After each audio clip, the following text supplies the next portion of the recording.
A bill working its way through the State House would repeal Indiana's wetland protections. This bill has support from the Indiana Builders Association. However, I talked with an environmental group and two presidents of HOAs in West Lafayette, who all say this bill has the potential to be harmful to the environment. According to the National Audubon Society, Senate Bill 389 removes protections from over 600,000 acres of wetlands. Wetlands are really important not only for birds and wildlife habitat, but for people. They help filter and clean water. They help with flooding. They're a buffer. The bill repeals the law requiring a permit from the Department of Environmental Management to build on an isolated wetland.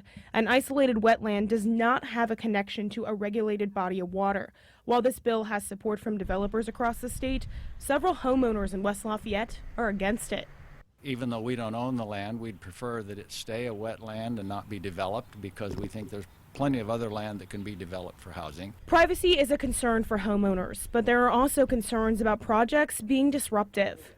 We do know, according to the Army Corps of Engineers, that it won't have an impact on water, but it might have an impact on drainage. None of the authors of this bill returned my request for an interview. However, State Senator Linda Rogers did send me a statement saying, in part, the EPA and Army Corps of Engineers no longer regulate or recognize what Indiana defines as isolated wetlands. Only isolated wetlands are addressed in Senate Bill 389, and thus there is no effect on drinking water or its quality as a result of this bill. However, the red on these maps represent thousands of acres of isolated wetlands that will be affected if this bill passes, a change that could be detrimental to endangered species across the state of Indiana. We know that the regional populations of some of these species have declined as much as 80% in a few short decades. So it could have a pretty big impact on certain species.